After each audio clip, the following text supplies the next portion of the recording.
a Francisca Ortiz, que suba acá. Ella está representando una visión de las mamás del trabajo en Chile Unido. Es el sentimiento de las mamás que viven en la disyuntiva del aborto. La hacemos bienvenida acá.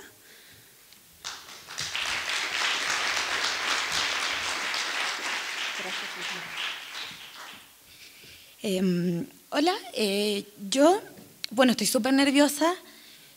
No vengo a hablar de lo que sé, vengo a hablar de lo que siento.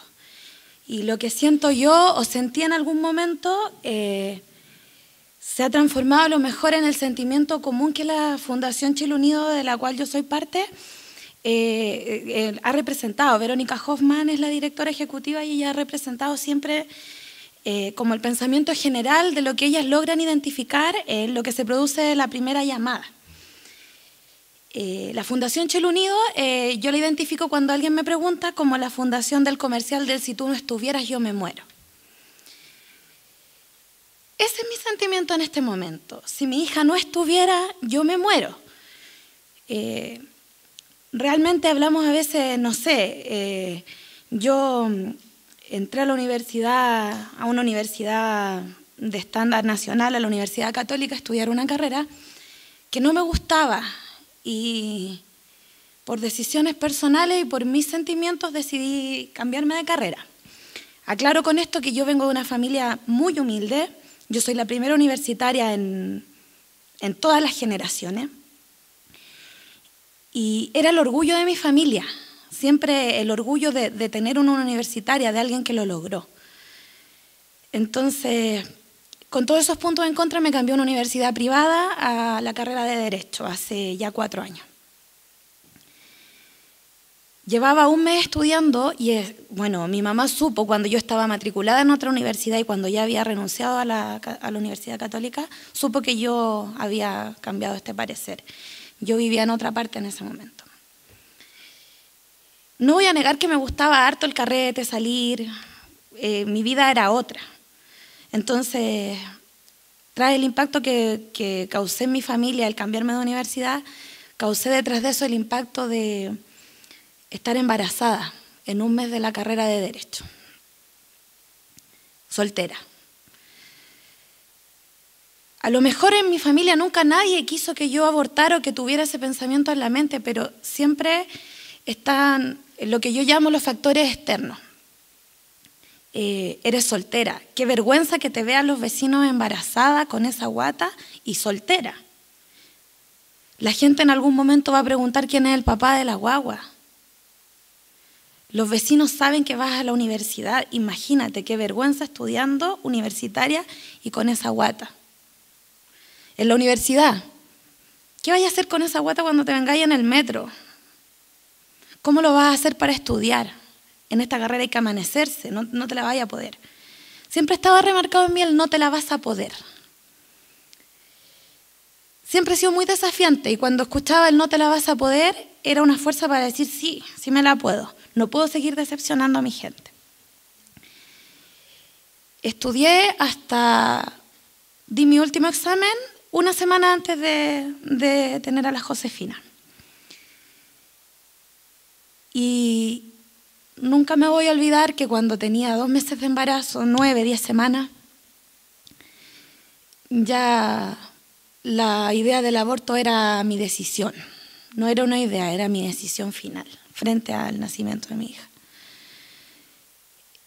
Tras los factores que les mencioné anteriormente, lo que me decía mi mamá, lo que escuchaba de los demás, mi papá falleció y quien responde a ese papel es mi abuelo, mi tata. Y él es una persona no sé si decirlo de campo, pero su idea principal es que si te embarazaste, te casaste y tu vida terminó ahí. Y te quedaste con esa pareja y ese es tu final. Yo no seguí ese curso, yo estaba sola, soltera, estaba en una decisión y en una situación clave. Me lo dije a mí misma y siempre antes de eso, cuando me decían, ¿y qué pasa si quedáis embarazada? Me aborto, simple, no la voy a tener. Me fallaron las pastillas anticonceptivas y creo que en el momento de más angustia fue cuando me llené de comentarios externos. ¿Qué vas a hacer? Llegué a la universidad, le comenté a un profesor que estaba embarazada, que por eso salía cada 3 minutos de la sala de clases al baño, y me dijo que o me controlaba o botaba el ramo. Empecé a luchar contra los síntomas del embarazo y en un momento dije, ya no puedo más. Busqué la palabra aborto en internet y me apareció la Fundación Chile Unido. Abandoné la idea a lo mejor por ese día. Una semana después volví a buscar la palabra aborto. En la Universidad Católica una compañera me había hablado del misoprostol, que otra compañera de otra carrera se había hecho un aborto con misoprostol. Busqué misoprostol y busqué aborto nuevamente un día y encontré otra vez la Fundación Chile Unido, el número.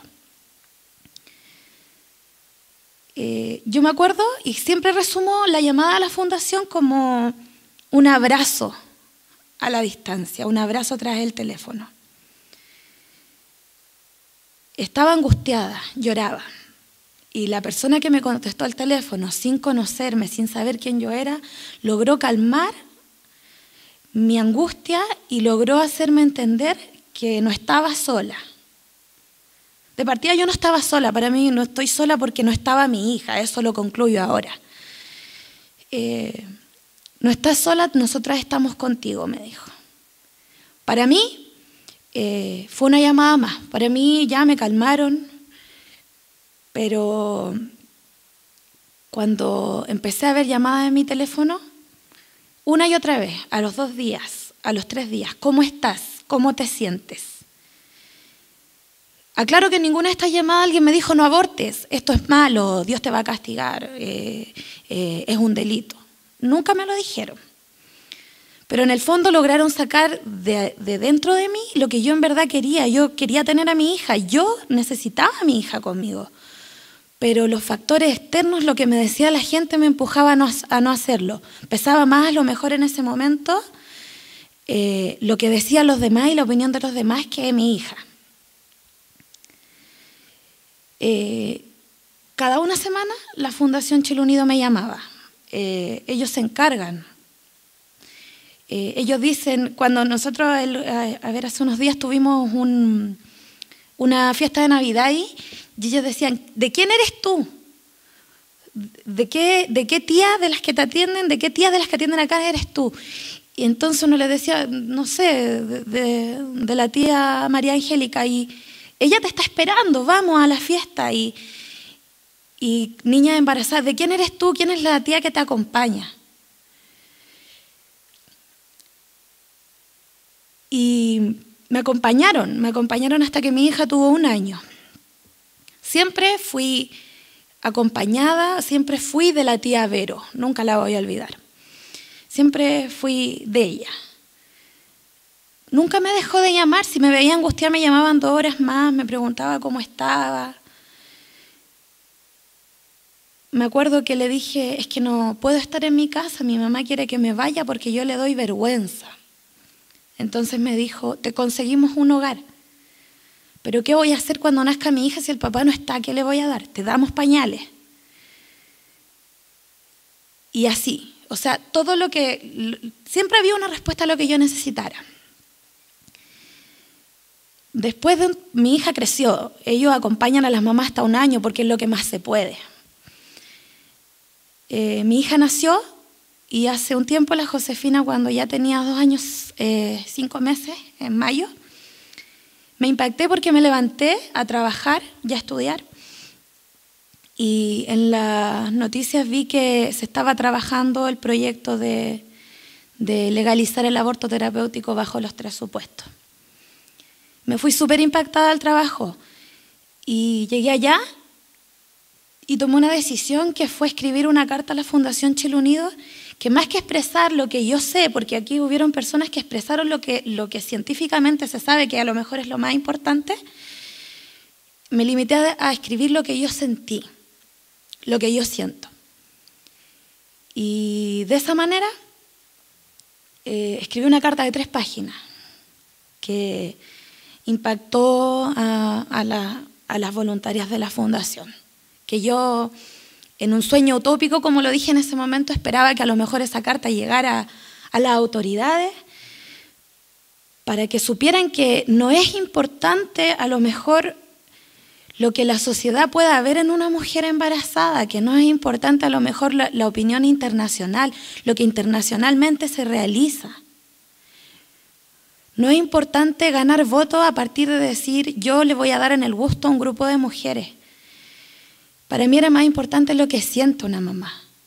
Creo que, y en eso fundamenté mi carta, que es más importante legislar en el apoyo a una mamá soltera. Es cambiar la sociedad, a lo mejor el pensamiento. Cuando yo tuve a mi hija y estaba en el hospital, en un hospital público, me preguntaron quién te acompaña y yo dije, estás sola. Mi mamá no sabía cómo proceder en ese momento. Le dijeron que se fuera a la casa porque me quedaban muchas horas de parto. A mí me dejaron sola en una sala de parto. Yo tuve a mi hija con una estudiante en práctica. Estuve al borde de un paro cardiorrespiratorio. Entonces, para mí, como mamá, el sentimiento era decir por qué la sociedad funciona así en base a ver una mamá soltera. ¿Por qué funcionamos así al ver a una adolescente embarazada o al ver una niña con ropa de colegio que va a estudiar con su guatita?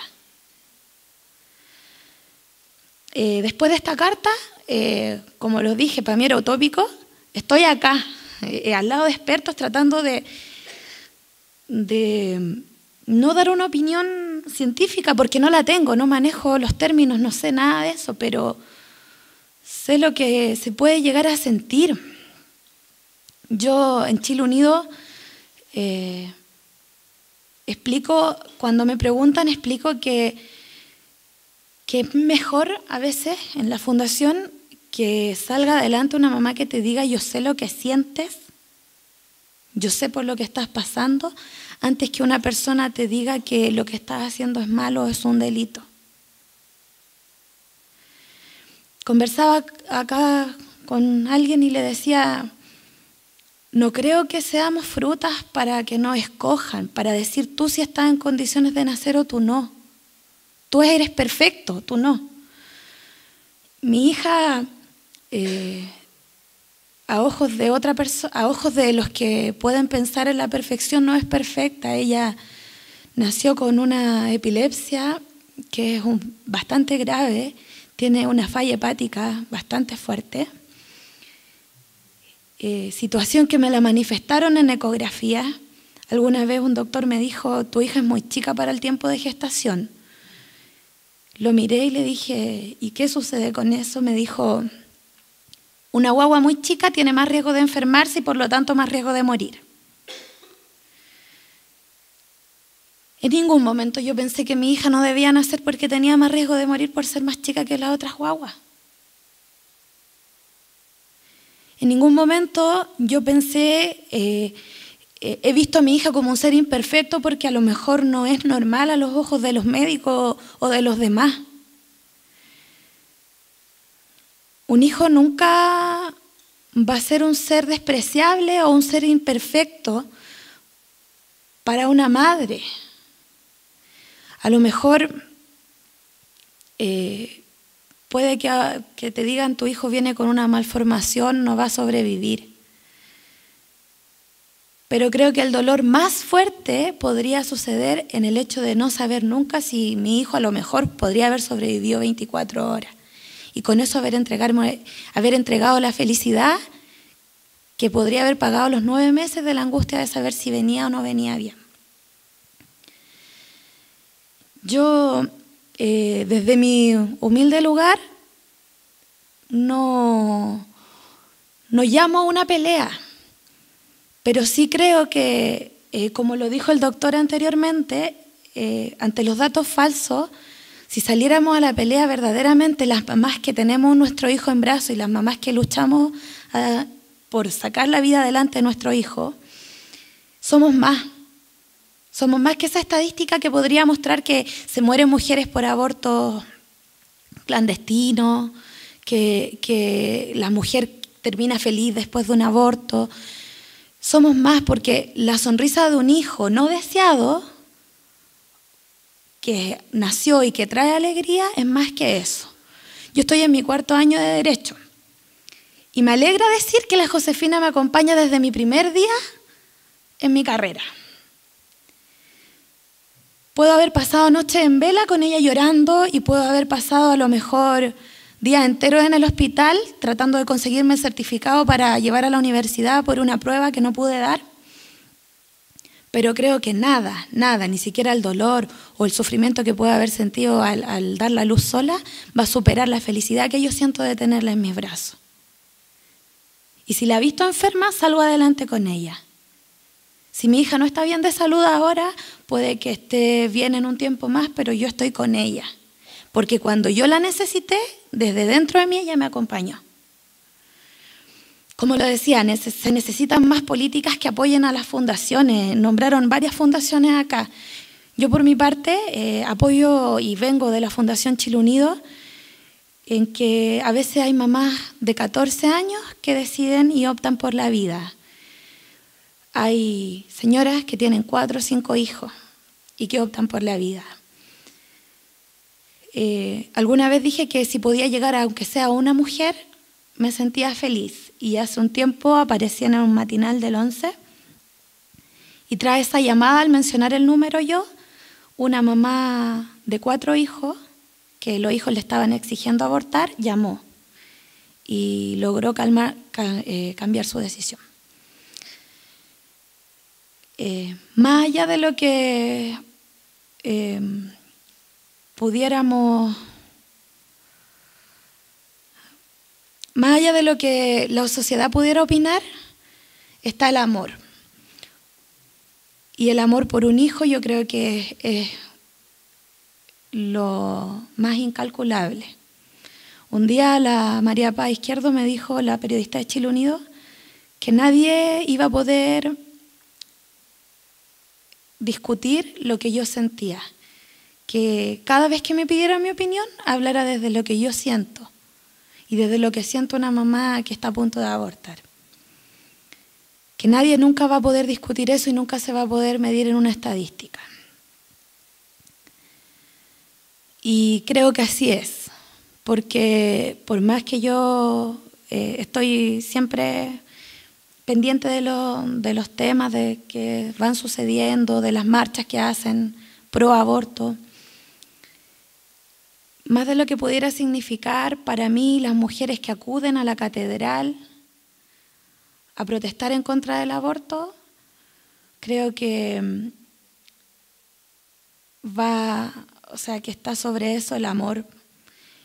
A lo mejor para mí esas mujeres no saben que son hijas y no saben el amor que a lo mejor una mamá puede sentir por un hijo.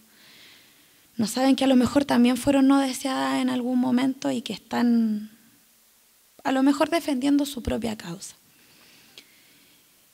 Para terminar, leí dentro de los artículos que promueven el aborto terapéutico que una candidata presidencial dijo: somos mujeres y tenemos derecho a elegir sobre nuestra reproducción.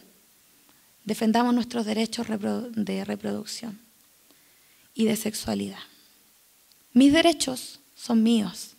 Mis derechos son de mi cuerpo, no del cuerpo que puedo tener dentro de mí.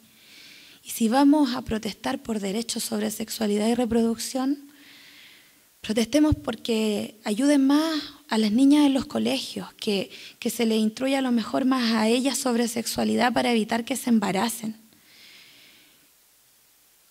Si vamos a pelear por derechos, peleémoslos por prevenir lo que para mí es una muerte a manos médicas. Como lo dice el comercial, si tú no estuvieras yo me muero, esa es la expresión y es lo que yo le digo todos los días a mi hija.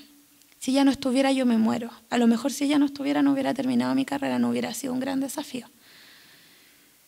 Lo que hoy es para mí mi orgullo, mi hija, hace que yo sea el orgullo de mi familia aún.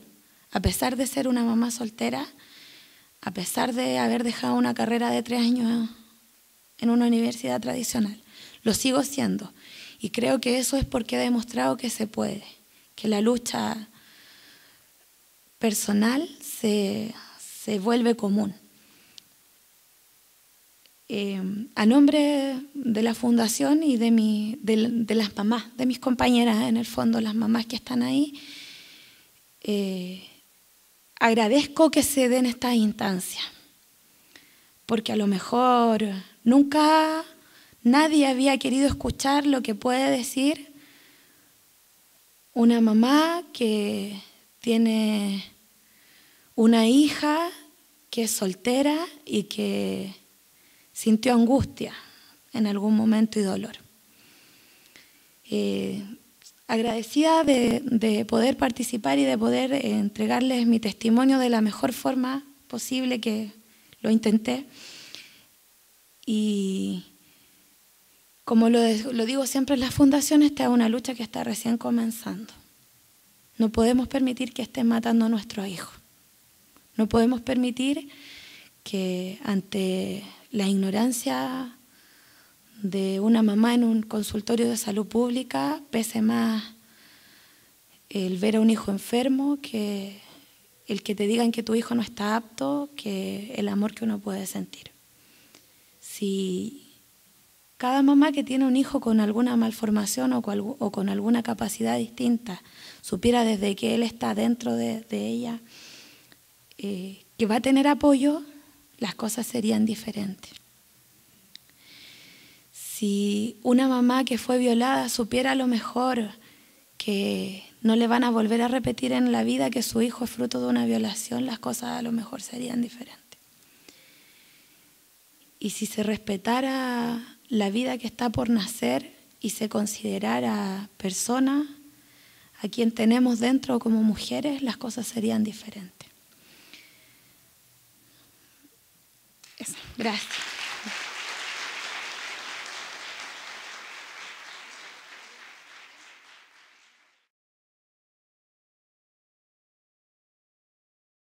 Se llama Sonia Bastia. La verdad es que es difícil describirla, pero sí les puedo decir que ella viene con un afán de misericordia de Dios, así lo demostró. Viene representando también la Cooperación Proyecto Esperanza. Hace muchos años comenzó esta misión y hoy públicamente lo va a compartir con nosotros. Demos un gran aplauso a Sonia.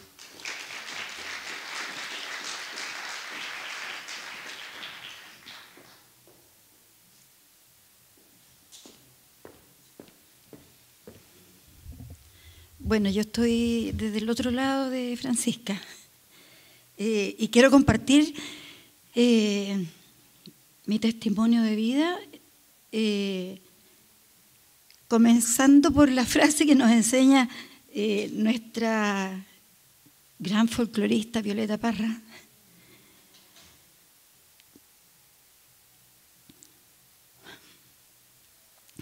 Gracias a la vida que me ha dado tanto, porque me dio la risa, pero también el llanto. Disculpe que me emociona. Me dio la risa y también el llanto. Yo soy una resucitada del aborto. Yo viví todo lo que el doctor dijo. Yo viví esos días de tranquilidad y que una noticia me decía, si tu hijo estuviera aquí, sería todo distinto. Y en ese rato prendía un cigarrillo.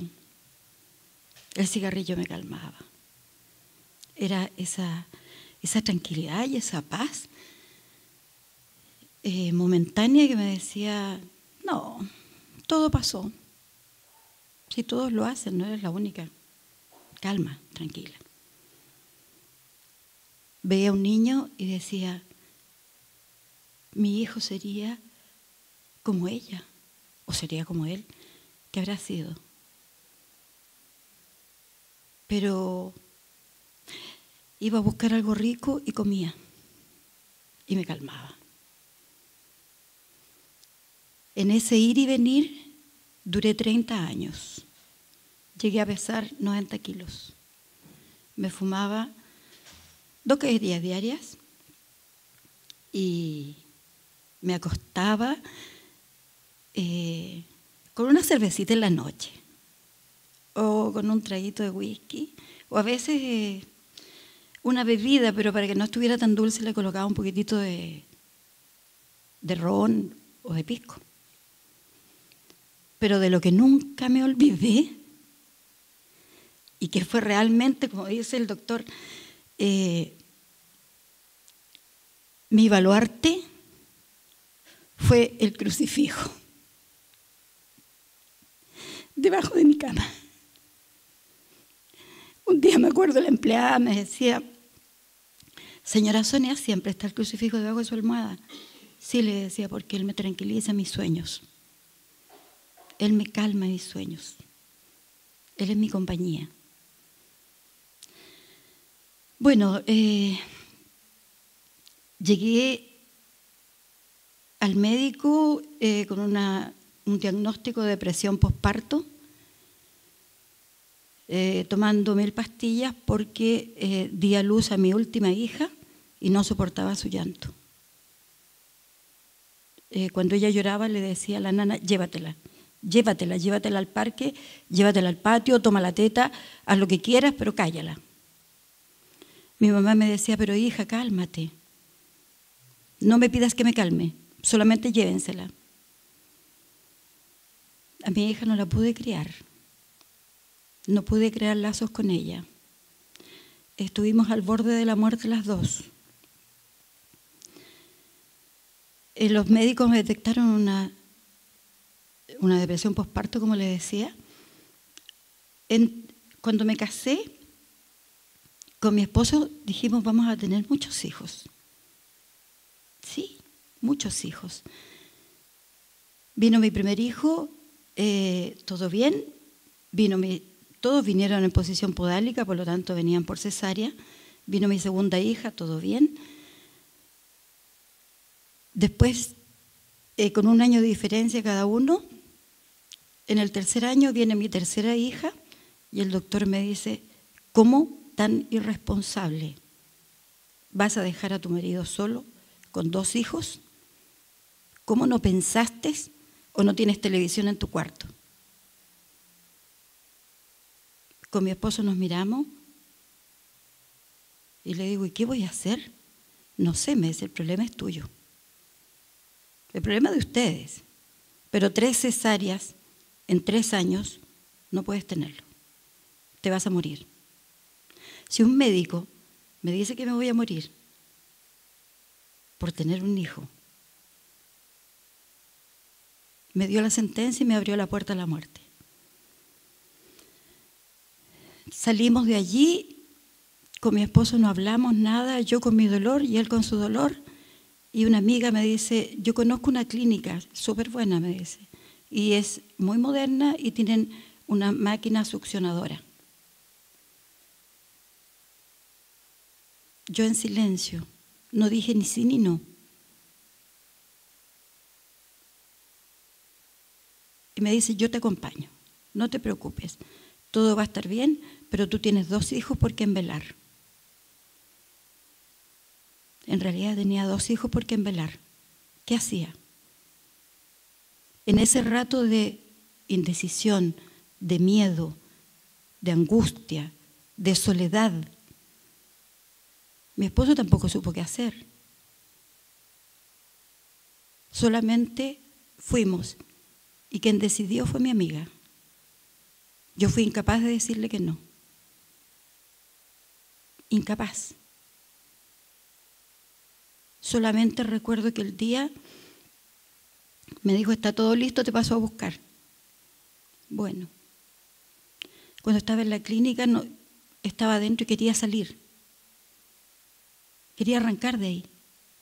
No quería estar ahí. Pero tenía que estar ahí. Entraron los médicos. Tranquilo, cabra, me dijo, que no te va a pasar nada. Creo que sí, pues le dije. Yo era un robot. sin pensamiento, sin sentimiento, sin emociones, que la llevaban en una silla de ruedas, en la búsqueda de una solución. Y tenía la esperanza de que sí, pero tenía el dolor de que mi hijo o mi hija tenía que morir. Y en esa disyuntiva no quería pensar. Cuando salí de allí no se habló nunca más del asunto. Mi esposo por su lado vivió su duelo y yo por mi lado mi dolor. Casi nos costó el matrimonio. Hasta que vino mi última hija y el doctor me dice, estás con 18 de presión, estás expuesta a un cáncer, ¿te mueres tú o se muere ella? Y me acuerdo que le dije, ¿otro aborto más? No, le dije, me muero yo, pero ella vive. Dígame, ¿qué tengo que hacer ahora? Tienes que comer sin sal, no tienes que tomar esto, no tienes que estar acostada, tienes que estar en cama. 9 meses. Perfecto, le dije.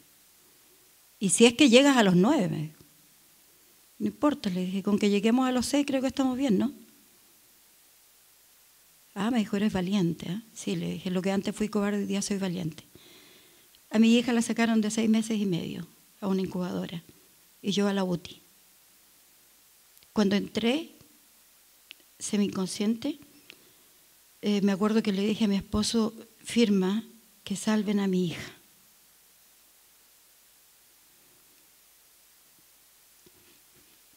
Así lo hizo. Le pidió al médico que salvara a mi hija. Por milagro, las dos estamos bien. Pero mi hija conmigo vivimos muy separadas, porque entre medio estaba mi otra hija. Después que salí de la sala de parto y la sentía llorar, comenzó todo lo que hablaba el doctor, toda la sintomología de la depresión. No puedo escuchar su llanto, no puedo ver las tetas, no puedo ver los pañales, no puedo ver nada, porque me recordaba a mi otra hija y me preguntaba por qué ella sí y por qué la otra no. Y fui una estúpida y soy una mala, y yo no soy buena madre, pero sin embargo, en momentos de lucidez, no, sí soy buena madre, cuido a mis hijos, les doy su alimentación, les cuento cuentos, les quiero mucho. Pero en esa disyuntiva viví 30 años y buscando la solución entre médicos, yoga, todas las iglesias habidas y por haber. Estuve con los testigos de Jehová, culpable. En la iglesia evangélica, no importa, tú eres pecadora, pero lee la Biblia. Ya, pero no me servía de mucho. Porque después de la Biblia igual buscaba los cigarrillos y buscaba la comida. ¿Qué hacer? Hasta que un día desesperada me acuerdo que dije, lo que el hombre no puede, Dios lo puede. Y voy a buscar a Dios. Voy a buscar ese Dios que siempre me hablaron. Yo vengo de una familia católica a su manera. Mi madre, muy católica, de mucho rosario, y me mostró a la Virgen. Y mi padre, una persona muy buena, generosa, justa, equitativa, con todos los principios, pero muy decepcionado de la iglesia. Por lo tanto, en esa familia yo me crié. Había un Dios y había fe, pero tibia, más bien fría. Decidí buscar a Dios y me fui a estudiar teología. Y alguien me dijo, oye, me dijo, pero tú eres profesora, ¿por qué no estudias para profesora de religión? Además me dijo, se necesitan hartos profesores de religión, hay hartos vacantes, y nunca te va a faltar la pega. Oye, es cierto, ¿eh? Ya, voy a estudiar. Y me fui a la UMCE a estudiar pedagogía en religión, ética y moral. Y allí comenzó esa búsqueda de la verdad. Y allí comencé a darme cuenta de que Dios es amor y que no me castigaba y que los hijos que perdí, porque tuve 2 abortos espontáneos, no fueron en castigo porque yo me había hecho un aborto. Porque Dios no es castigador, sino que es misericordioso. Es amor y que está contigo en todos los momentos de tu vida, aún cuando te equivocas. Y me acuerdo cuando me tocó hacer la tesis y exponer la tesis, le dije, he llegado a una conclusión de que yo soy hija de Dios y que he crecido en la cultura de la muerte. Que después de 2 guerras mundiales, la muerte se instaura en el mundo y se muestra como una solución. Si alguien comete un delito y mata a otro, mátalo. Ojo por ojo, diente por diente. Si alguien viene con malformación, es un cacho, mátalo. Si un hijo no tienes cómo mantenerlo, tienes que matarlo, porque es peor que viva así. Y si tu vida depende de la otra, defiende tu vida, mata a la otra. Esa es la cultura de la muerte que se instauró y que yo crecí en medio de eso. Y comencé a descubrir que yo me vinculé con el aborto a los 18 años, cuando una compañera me dice, pucha, dice, estoy embarazada, sola, desamparada, me van a echar de la casa. Lo único que me queda es hacerme un aborto. Yo le digo, ¿estás loca? Tienes que tener ese hijo. Me dijo, ¿dónde? ¿Cómo? ¿Con cuándo? Vente a vivir a mi casa. No, me dijo, tengo todo listo, el aborto me lo hago mañana y lo que te quiero pedir es que me acompañes. No, le dije. Primero muerta. Yo no. Te equivocaste de persona. Pídele a la que te dio la dirección de la clínica que te acompañe. Yo no. Al día siguiente, a las 9 de la mañana, estaba tocando mi puerta con una carta en su mano. Y me dice, solamente te vengo a pedir que le entregues esta carta a mi madre si yo no regreso. Y en ese rato me tocó la fibra más profunda de mi ser. Y miré a mi madre y le digo, mami, ¿qué hago? Acompáñala, me dice. La acompañé, tenía 18 años yo, aprendí a rezar el rosario con mi madre y me dijo, toma, llévate el rosario y reza mientras ella esté adentro para que no le pase nada. Mi amiga estaba adentro y yo afuera rezando el rosario, para que no le pasara nada, para que cuando saliera, saliera bien. Cuando la veo salir, muy campante, como decía el doctor, muy liberada, listo, me dice, vamos. Y le digo, ¿ya? Ya, me dice, solucionó el problema. Vamos a tomar un cafecito. ¡Wow! Se me confundió todo. El valor de la vida que yo que lo sublimaba, pasó a ser una mentira de la iglesia. No valía y realmente el aborto no era malo. Era la solución para las personas que sufrían. Yo no supe leer después cómo ella se deterioró, cómo ella terminó con una vida muy promiscua, alcohólica, sola, hasta ahora triste y abandonada. Eso no lo supe leer porque eso nadie nos dice. Por supuesto que el aborto es bueno.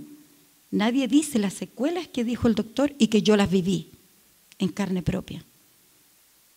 Eso no nos dicen. Eso está oculto, porque esa es la forma como el aborto y la muerte nos manipula para que tomemos malas decisiones. Y muchas personas dicen, es cuestión de iglesia.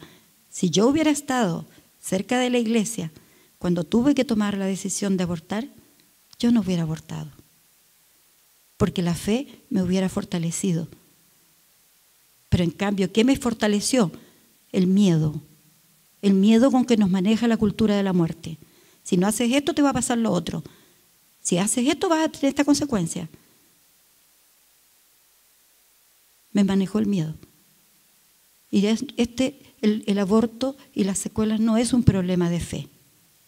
Es un problema de conciencia, de ser humano. Si hay un dolor grande en la vida, es para una madre perder un hijo. Y las madres que han perdido un hijo nacido tienen una sepultura donde van a dejar una flor. Yo no tengo dónde ir a dejar una flor, pero sí tengo un lugar en el cementerio de San Bernardo donde están los no nacidos. Y sí tengo un rosario que puedo rezar por mis hijos. En el año 2010, cansado de todo, fui a la Gruta de Lourdes y le pedí a la Virgen que me sanara, porque ya no quería más pastillas, ya no quería más tratamiento, ya no quería más yoga, quería estar sana para morir en paz. En febrero, el 11 de febrero del 2010 fui. El 11 de mayo estaba internada en el Instituto del Tórax, me habían detectado un cáncer intercostal de 5 centímetros grado 2. Cuando el doctor me dice, te salvaste, chiquilla, me dice, porque el cáncer te había tomado las costillas, pero el pulmón estaba sano. Estaba envuelto en una baba. Y cuando me dice baba, yo me pongo a llorar. Y me dice, ¿pero qué te pasa, cara, si estáis bien? No, le digo, no, yo sé de qué lloro. Gracias, doctor. Me acordé la baba del doctor que me hizo el aborto.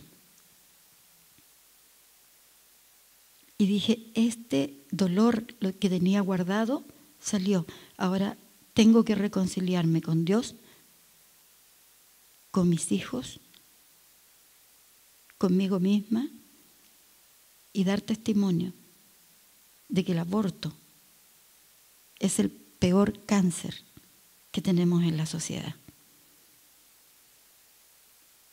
Ahí llegué, a los 6 meses me invitaron a un seminario para acompañar a adolescentes en riesgo de embarazo. Y así llegué al proyecto Esperanza. Y me acuerdo que en el seminario están pasando las secuelas del aborto que hablaba el doctor. Y yo le digo, yo tengo esas secuelas, porque yo me hice un aborto, con mucho orgullo. Y me dice, nosotros te podemos hacer el acompañamiento para que te sanes del aborto.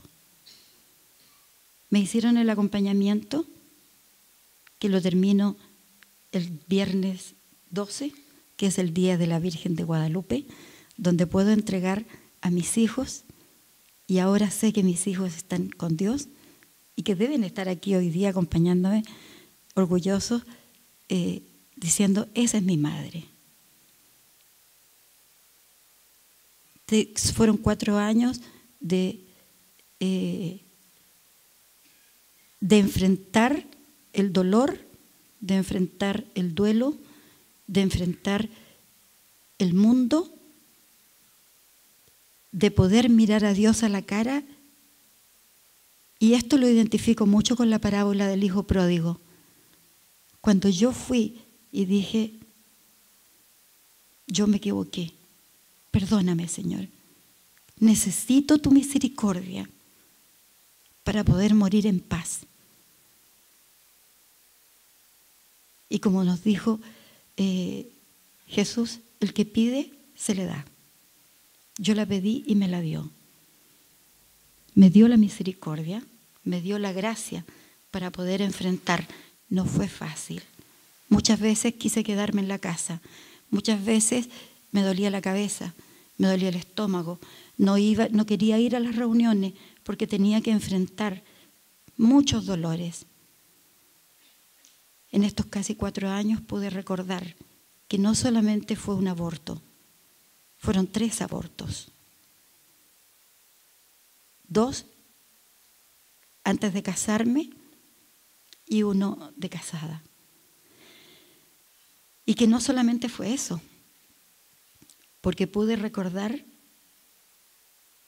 que desde pequeña fui abusada por la nana de la casa. Y no solamente pude recordar eso, pude recordar y perdonar, que es lo más importante, perdonar.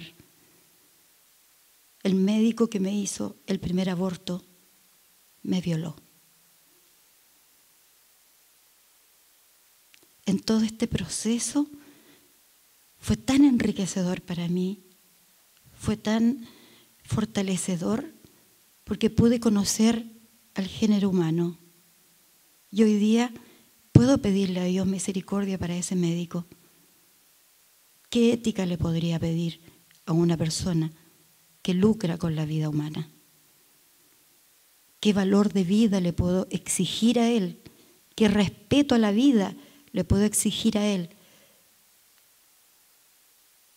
Solamente odiar al pecado. El aborto no lo voy a aceptar nunca, jamás en la vida, como tampoco el abuso y tampoco la violación. Pero pude entender que el pecado, tanto el aborto como la violación y el abuso, viven en los seres humanos, que han tenido mucho dolor y que no han sabido canalizar ese dolor. Esa es la misericordia de Dios. Ver al otro como un ser humano que no tuvo la suerte que tuve yo de dormir con un crucifijo debajo de la almohada. Eso es lo que les puedo compartir, y por la gracia de Dios estoy aquí y estaré siempre. Y el gran legado que me deja el Papa Juan Pablo II, porque sentí la absolución total, es que en el Evangelio de la Vida dice: las mujeres, acompañad a las mujeres que han pasado por la triste experiencia del aborto, que una vez sanadas sus heridas, serán las primeras que estarán defendiendo la vida. Y ese legado yo lo hice mío. Yo estoy aquí defendiendo la vida y diciéndole a todo el mundo: el aborto bajo ningún aspecto es bueno. Yo pasé por el aborto terapéutico, pasé por una violación y el aborto no me sanó en nada. ¿Quién me sanó? Como dijo el doctor, fue la misericordia de Dios. Muchas gracias.